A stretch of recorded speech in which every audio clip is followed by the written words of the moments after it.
Well, good afternoon, and thank you very much for joining us today. It's a pleasure to be part of this conversation with you.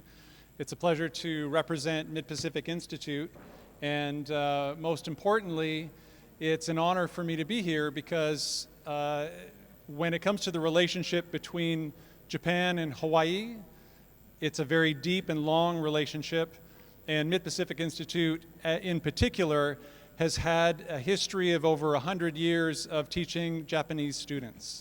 So it means a lot to me to be here, both in terms of the United States and Hawaii, but also our relationship with Japan. So thank you for having me. I'm Paul Turnbull. I'm the president of Mid-Pacific Institute. And in today's talk, I'm going to present a few ideas to you in terms of the transformation of a school from a traditional 20th century school to a 21st century school of the future. Our school has gone through that transformation. We are not finished in that transformation because I don't believe that we'll ever finish. But most importantly, we have a lot to share with you at this important component of your discussion in terms of what education in Japan can be for the future. So my talk is actually going to be in 4 main parts. I will very quickly introduce the school to you. I'll talk about why things in the world are moving so fast, why there is disruption, and why things feel a little bit upside down. I'll talk a little bit about the actual steps that Mid-Pacific took to transform from a traditional school to a 21st century learning school. And then I will show you a video that really tells the story of Mid-Pacific. But I think the video will help round out some of the rough edges, if that is a good thing to say. Most importantly, the details I give you ahead of time will help you understand the video. So at Mid-Pacific, we refer to our community of learners. And when I say a community of learners, I refer to our teachers, our students, our parents, everybody, as individuals, innovators, artists, and individuals. And that's because in today's world, we need individuals who understand how to think creatively, approach problems with a different view set, and most importantly, not necessarily fall into line when somebody tells them to do something. We want them to think creatively and in depth about the issue in front of them and make the individual decision of whether or not that's the path for them. Next slide, please. Thank you. So very briefly, Mid-Pacific was incorporated in 1908. We're 111 years old. We are a preschool through 12th grade school with 1,550 students. And the most amazing part about it, when it comes right down to it, is that I live and work there. That's what my life looks like when I leave my home every day. That's what my life looks like when I come back home. And the best part is, if you can overlay the sound of children's laughter, there's no other place to be. So I'm literally the luckiest man alive. One of the other things, next slide, please. Thank you. One of the other things to mention in terms of context, the idea of transformation isn't just simply taking the step and deciding to transform. We have a platform of philosophies that we build everything on, and I'm going to walk through that. But the first thing I want to mention is that we don't build our platform or our programs to be the best in the world at anything. We instead look at helping every single individual become the best component and best formed individual of themselves. So we say people, not positions. When we were all in high school, obviously the question was, what do you want to be when you grow up? And that implied that the world was static. There are set numbers of jobs. Those jobs will never go away. We go to high school for 4 years. We go to university for 4 years. And then we stay in a job for 20 to 25 years, and then we retire. That world no longer exists. Education's responsibility is to say, if we understand that, if we believe the research studies, that artificial intelligence can take 40 to 47% of jobs that could be automated away from the marketplace. If we, as schools, only look at how to prepare students for certain jobs, we're preparing 40 to 47% of those students to fail because those jobs won't be in the same realm that we experienced when they become adults. So we look at people, and the idea is, what are the skills, the traits, the habits, the dispositions that those individuals will need to shift as the world shifts around them? They are ready to pivot. So we build on two specific questions. The first one, we ask ourselves, what is the purpose beyond the purpose of school? It's not just that a school should develop individuals who are intelligent and able to perform at a high degree once they're in university, meaning a high school job is over. We believe that it's about, you've heard the word agency a little bit earlier on through the OECD work. The idea is, how can we allow somebody to find his or her passion and purpose, but most importantly, to have the courage to take that first step toward fulfilling that purpose and having a social impact. It's about what you do after university when you are a fully formed, fully actualized individual. It's not just about our school's purpose to get you to graduation. And because we know that technology is just simply part of life, we know that technology is everywhere around us. Our specific purpose in working with technology as a award-winning technology school is to ask, how does technology enhance the human experience, not drive it? We have multiple forms of industry-grade technology that our students use, but they understand they are to use those tools for better and for betterment of individuals, not because they are new and shiny. So here are some examples at the end of the transition story of programs at Mid-Pacific. And again, you'll see this later on in the video, but I just wanted to give you an idea of one school, one story of transformation, and what that might look like. From early childhood learning all the way up through high school, our children realize that classrooms don't have four walls. Our teachers are out in the field. They use the inquiry method, deeper learning, project-based learning, design thinking, all the way up. And our students understand that when they take on a project, they take it on because the skills will be transferable to life, and that they will retain all the information that they worked on throughout their career. Our School of the Arts is renowned, which means that our students are experienced not only in various forms of art, but they are surrounded by individuals who think creatively, which means that ultimately, when you're surrounded by people who are always asking, is there another way, you don't yourself get into one lane and think there's only one answer to these problems. So School of the Arts also then leads to what is now our Entrepreneurs Lab. In its second year, our students are going through the lean startup method. They're using professional platforms, and in the last 2 years, we've had 3 companies incorporated, 3 LLCs on the part of 17-year-old students. We build everything on rigorous academics. So academics still exist, and when people ask, can you have a School of the Arts and academics, the answer is yes, absolutely. Our International Baccalaureate Diploma students last year, for example, all scored the passing grade on their international exams when the global average is a 77% passing rate. So 100% versus 77. Our partners help us make sure that we keep our minds open, and there's always a double loop feedback. We understand that research is important, which is why we're in the Harvard Graduate School of Education's Research Schools International Network. We're one of 20 schools worldwide that practice action research on campus with our own faculty, and we turn the results of that research into professional development. So every year, we just get deeper and deeper into our practice. Thank you.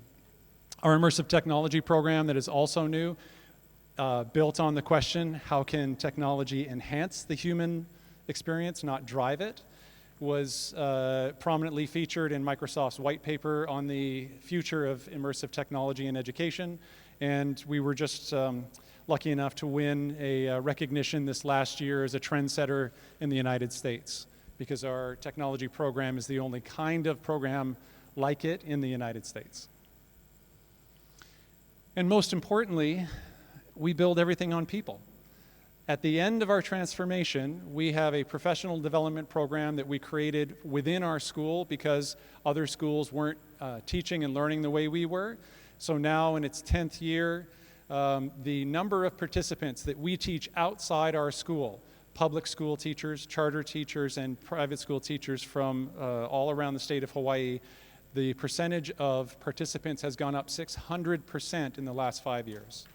So the idea is to be a good neighbor and to contribute to your community. So now, very quickly, we are also going to talk a little bit about why things seem so upside down in the world. And I have a question for you. Have we all heard the phrase, history repeats itself? Yes, okay. So, in that particular case, if you think about the way that a cycle of history moves, it is much like the seasons of a year. Spring, summer, fall, winter. And just as a show of hands out of curiosity, how many people here, I grew up in Canada where my winter is very similar to your winter.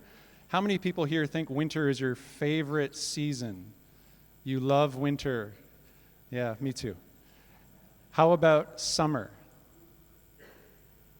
How about spring? Oh, a little more spring. How about fall? A few fall. Okay, so here's what it looks like over an 85 to a 100-year timeline for an entire society to go through that cycle. Springtime is a high in a societal generation, and that is a 20 to 25-year cycle. So that season lasts for a little long. And then there's an awakening. When we go through spring, the sakura, they're blossoming, everything is beautiful, the snow has melted. In economic terms, that means that now there are more jobs, it's easier to move upward socially, that the economy itself is going very well. In an awakening, now you have a whole generation that has grown up without economic worry. That's when many societies actually experience a golden age. Philosophy and the arts take the forefront of what we do. And then there's an unraveling, the fall season. And in an unraveling, over a 20-year period, a society starts asking from its youngest citizens all the way up, why do we have the same policies and laws in place that were put in place all the way back up at the high? So now we start seeing there's a little bit of an argument happening. And over 20 years, you don't feel like it's a necessarily large pushback. But at the end of fall, we always know what happens, right? The snow starts to fall, all the leaves are gone, and the grass turns brown. And then we end up in a crisis period. And so here we are now in this same crisis period.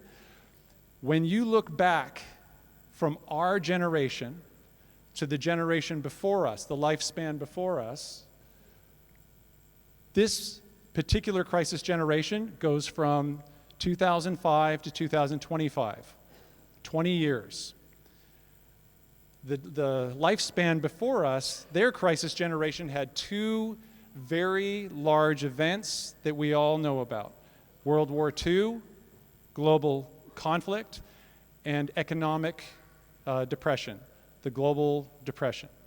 In our time frame, we had the global recession. History repeats itself. And we don't have two armies fighting each other the way that the old world was. Now we have a decentralized war on terror. So here's what the symptoms of a crisis generation look like. And you can tell me if this feels at all familiar to you. Leaders, governmental leaders around the world are acting in a more isolationist way rather than working in a more global way. They're not as cooperative as they used to be. The economy isn't going as well as it could be. We are in a place where There's distrust of large institutions. That looks like distrust of government, distrust of sometimes education even. And most importantly, there's an increase in anxiety and depression.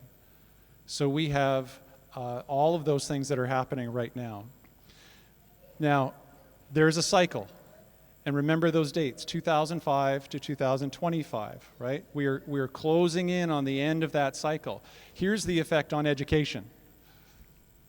Very quickly, we know that revolutions in terms of industry have happened over a number of years as well. From the steam first industrial revolution to today's cloud revolution, cloud-based computing, information everywhere at a moment's notice, on demand.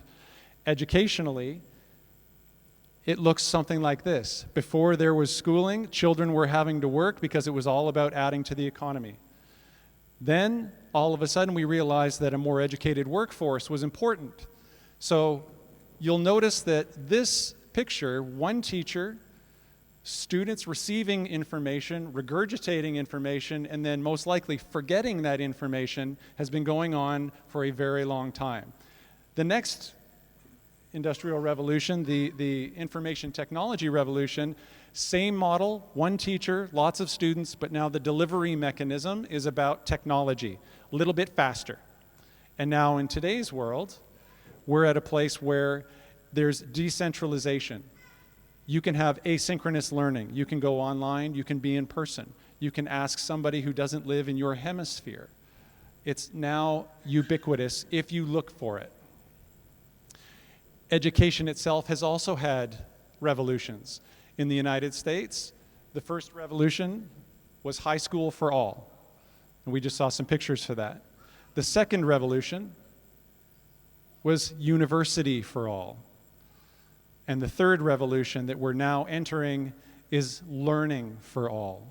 Meaning, imagine your sons and daughters putting on a virtual reality headset, saying to themselves, I want to study sustainability in agriculture.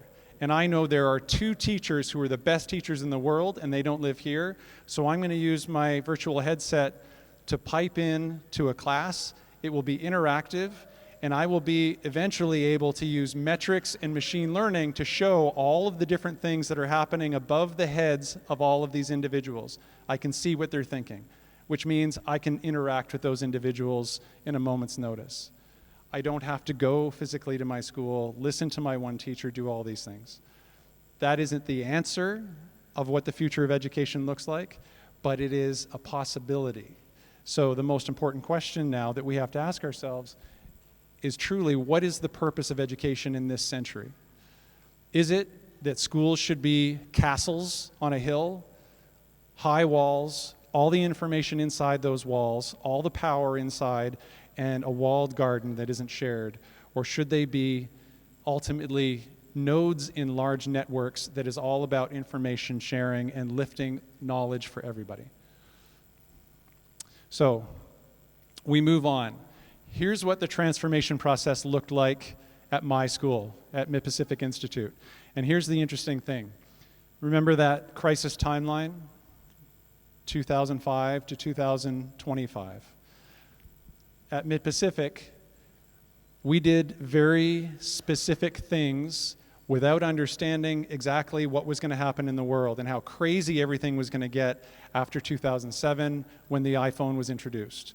So the first 2 things we did, the first one, we added a 40,000 square foot math, science, and technology complex that is a scaled down version of the MIT Media Lab.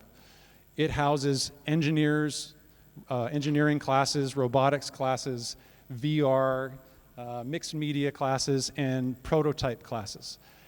Because we need students to understand that engineering and design go together. The next thing that we did was introduce a Reggio Emilia and inquiry-inspired elementary program, which meant that there was a monumental shift in the way that we saw learning. We put learning in the hands of students, and the teachers didn't disappear. They walked beside those students, and when appropriate, they stood behind those students and let them investigate their own worlds. It's hard to see, but in 2010, we added in the high school a project-based learning program, so MPX, Mid-Pacific Exploratory. The year after that, we created our professional development program so that all of our teachers knew how to engage in instructional design. And then the year after that, we went to a one-to-one iPad program.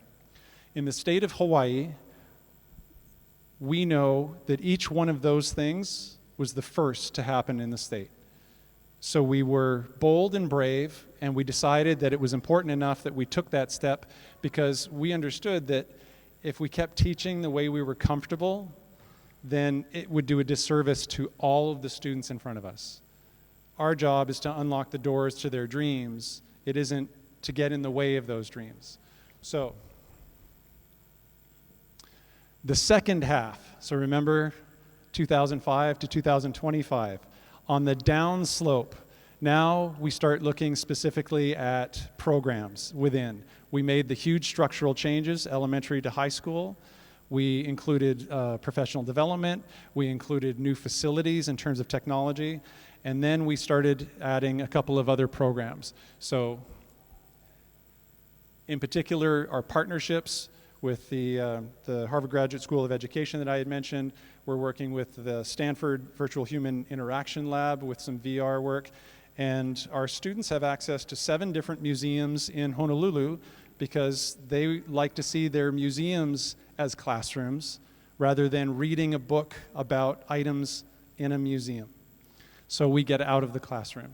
We also added the immersive technology program I'd already mentioned. And then we went as far as opening the Entrepreneurs Lab.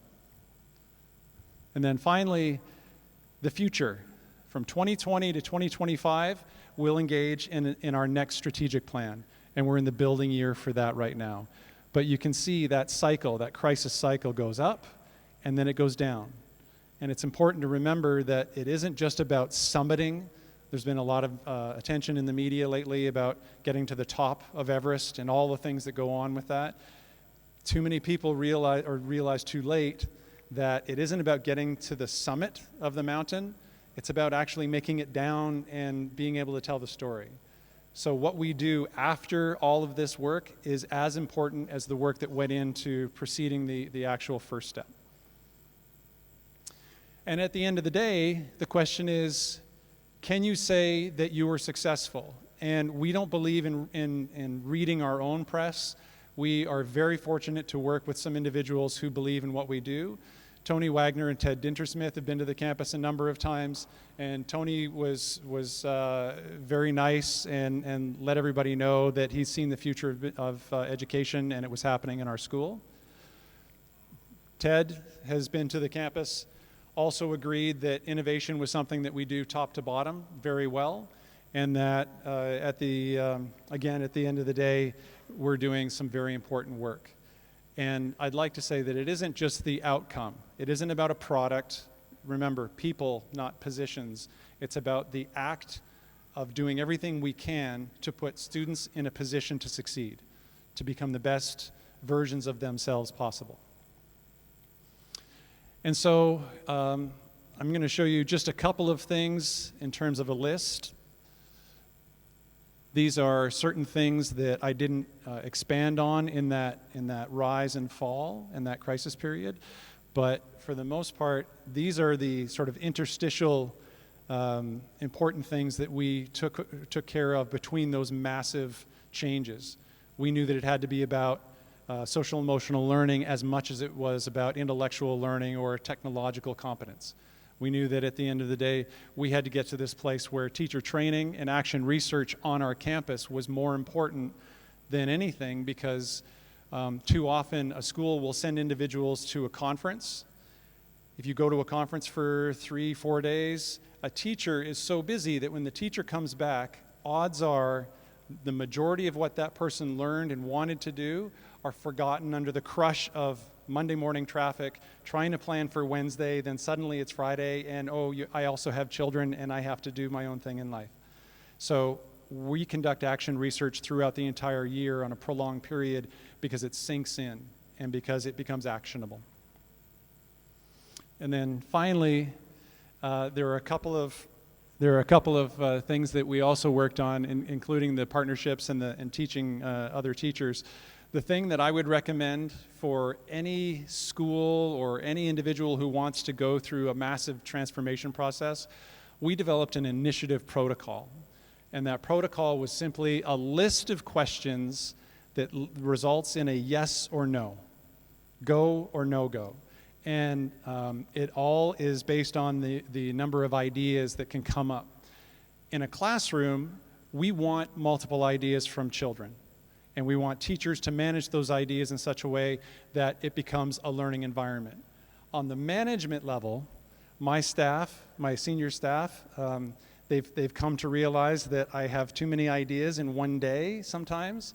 So I think they helped me say, hey, let's figure out how to work with your ideas, and let's go through all of these different things. And what we have now is a really powerful tool that says, good idea, but maybe too soon, we'll put it on the shelf. Or not really a good idea, we'll just kill it. Everything that we teach students, try something and fail, learn from your failure, is something we practice ourselves. And I highly recommend doing that as much as you can. So now, let's see, how much time do I have left? Because I have the video, it's about 11 minutes, and I want to make sure that you're able to see the whole thing. This is a little introduction of what Mid-Pacific is on a daily basis.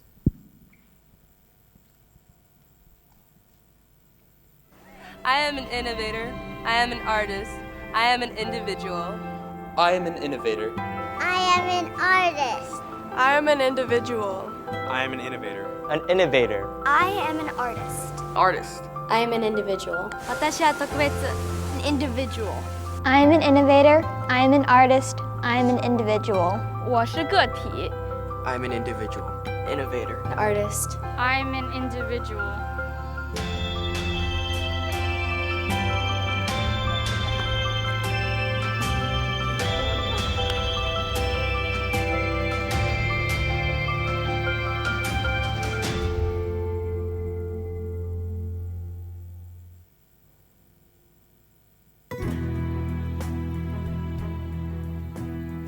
The founders of Mid-Pacific were visionary in their own way in a very interesting time.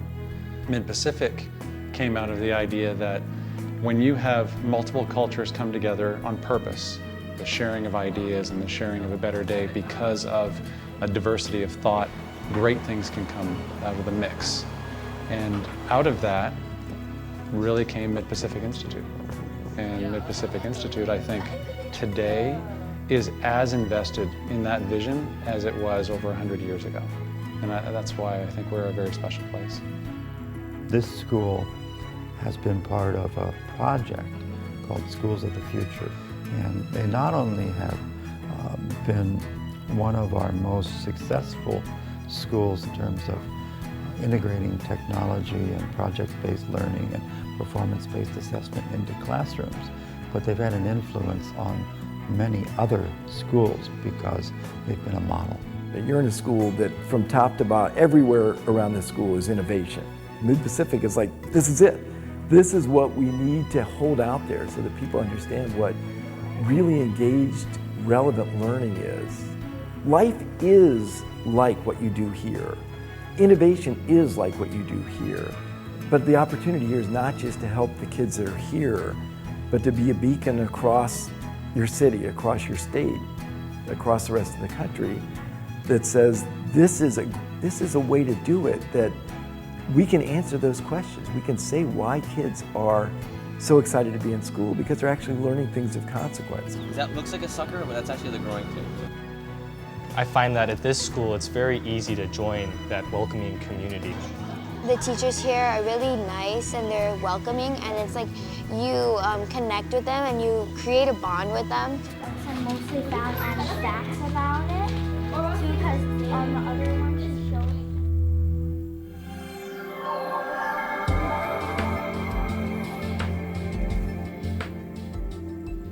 We know that society has changed dramatically, the world of work has changed dramatically. So for us, we want to make sure that we're keeping an eye on those changes and making sure that our educational model fits those changes appropriately.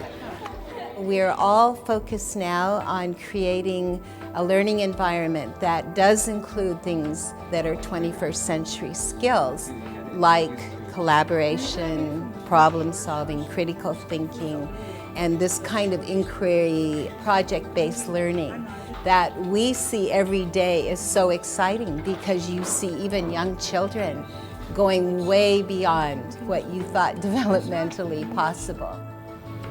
Deepening our approach to inquiry means really adopting a mindset that encourages a disposition towards thinking about the world, about developing a curiosity for the world, asking questions. Mid-Pacific has partnered with faculty members of the Harvard Graduate School of Education who have started an initiative called the Research Schools International Network. So as one of the schools in that network, teachers and faculty engage in research that supports improved instructional practice or generally improves students' experience at school. Mid-Pacific actually happens to be the only school in the western part of the United States, and it serves as sort of a central hub for schools in the Asia-Pacific region. I think that this is the ultimate global awareness-oriented institution I've seen, and the vision behind the Mid-Pacific Institute approach was for us of the utmost interest. Something that's really stood out for me at Mid-Pacific is the ethical curriculum. It seems to be really strong. It was really important to me in choosing the school as a partner. They have a strong character education program in the early grades, and you see it throughout as a thread. We're small enough to provide that sense of community, that sense of ohana, and that sense of belonging, while at the same time being large enough to provide our children with as many opportunities as we possibly can.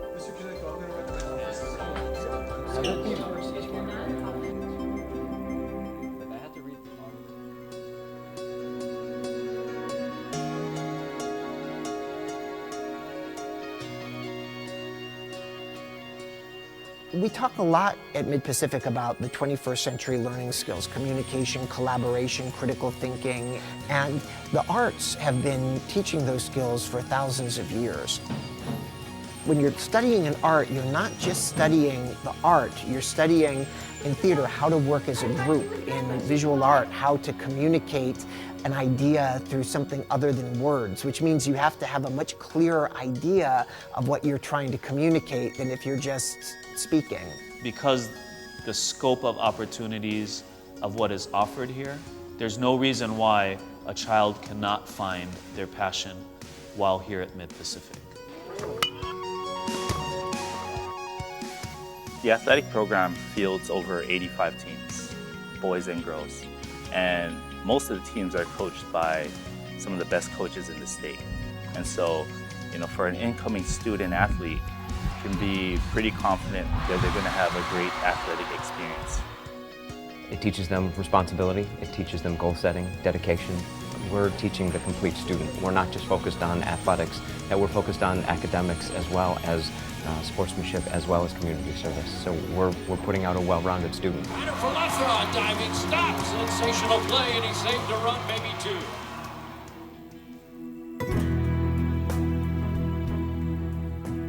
Having an innovation officer goes to show you what we're trying to achieve here. I think it's critical to support the tech programs that we have. It's an incredibly powerful platform because more than anything it's dynamic, and so it's adapting as we're using it to fit the kinds of learning situations that we're in. So right now we're standing in the Weinberg.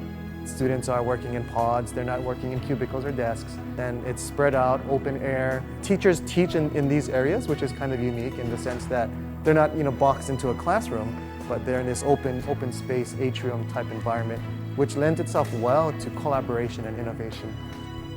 What was fascinating was when we brought colleges in, almost immediately they said to us, oh yeah, we get this. This is the kind of learner we want. Oh, we see students are working independently. Oh, they're learning to work in groups. Oh, they're designing their own projects. Oh, they're getting their own resources. Yeah, these are what our college students need to be able to do to survive in our school. And that affirmation changed the conversation on our campus and with other folks. And so now it's been more a case of what are the most powerful ways we can use that space to support the learning we want to see.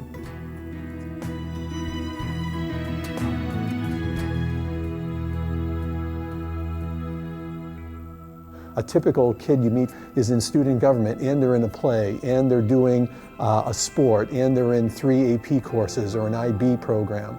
And so they end up with a very diverse portfolio, which we really know enriches what they can look at as themselves as future learners.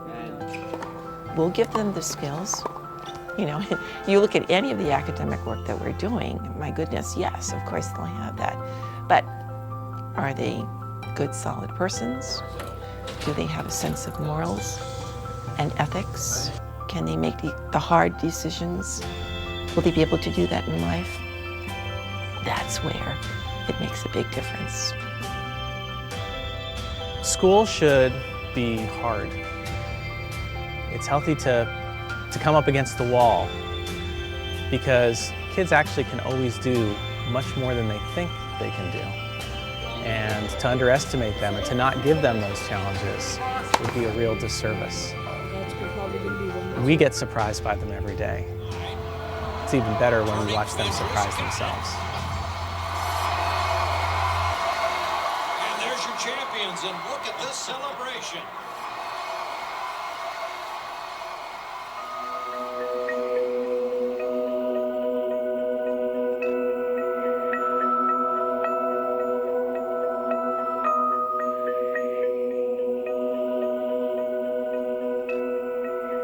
When I look at graduation and I see students walk across the stage, I see stories. I don't see products.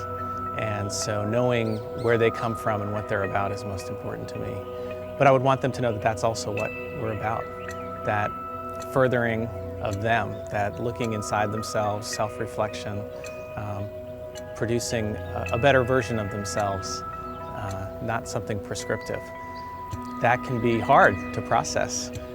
We're in a world where people want to buy an outcome, and we are not a school that says, at the end of this, you're going to be something from box A or box B or box C.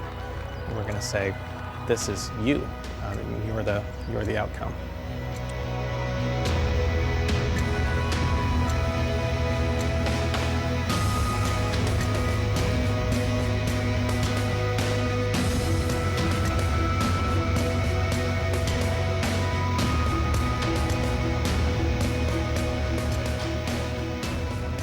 I am an innovator.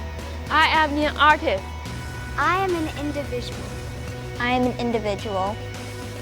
I am an innovator. I'm an artist. I am an individual. I am an innovator. I am an artist. I am an individual. We are Mid-Pacific.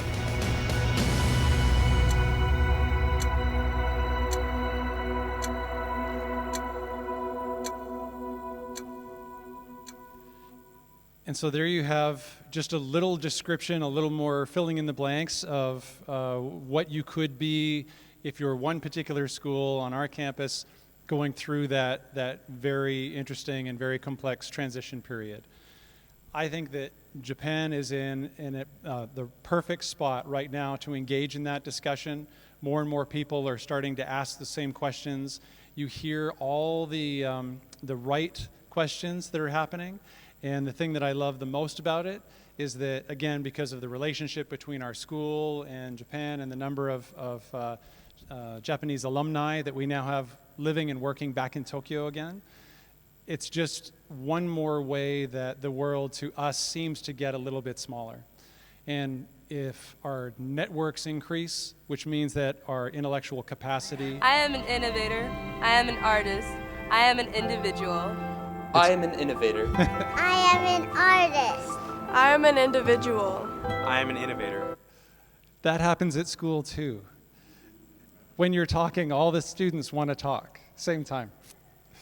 So with that, I will thank you for having me. Thank you for engaging in this conversation, and thank you for taking the first steps towards a transformation that will be the most pivotal transformation in the modern age, and certainly in the new era in Japan. Thank you. ありがとうございました。Thank you very much for the presentation.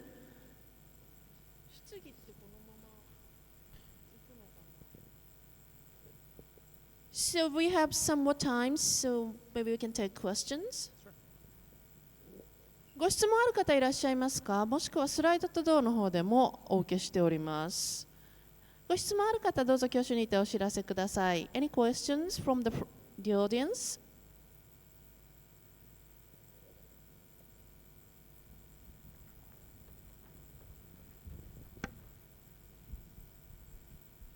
Thank you for your presentation. From now, can I ask a question in Japanese?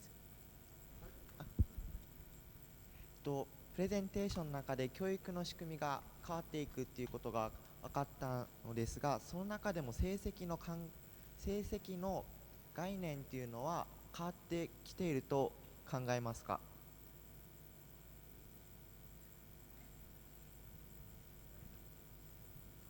So it's a very good question about assessment. And assessment is actually something that we took on very specifically. And so again, because we don't do anything very quickly, we want to research first. We researched a new form of assessment with formative and summative assessments for 3 years. We started implementing those about 3 years ago.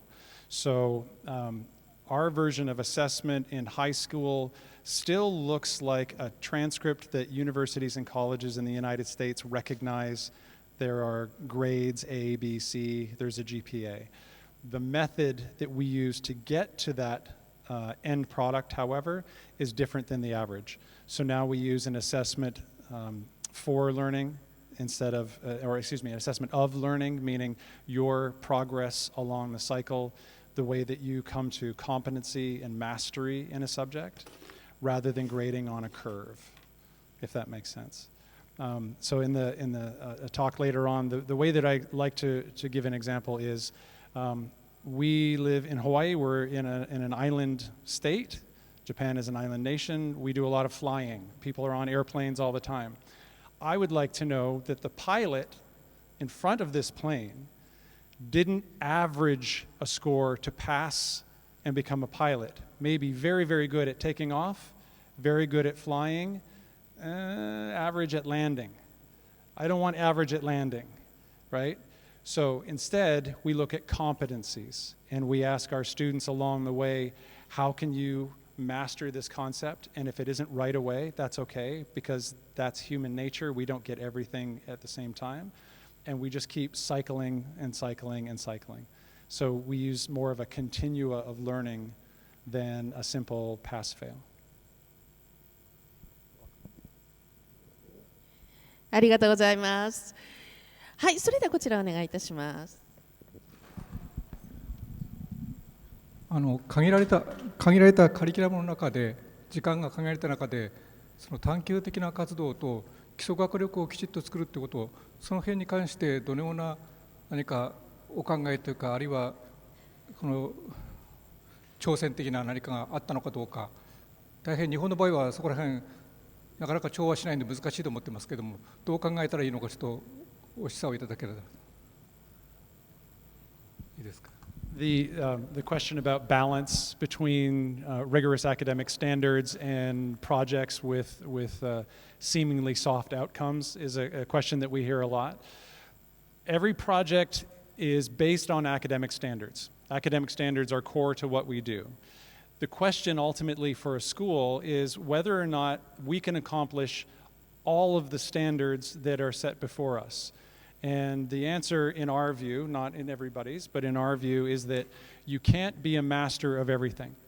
So our work is to then look at, of all the standards in front of us, which ones do we believe are the more crucial standards, which means if we are able to remove a certain percentage of instruction because we know that they are not as crucial as some others, that actually gives us more time and energy to combine not only the project on that particular subject, but more importantly, other subjects as well. So you can have an individual who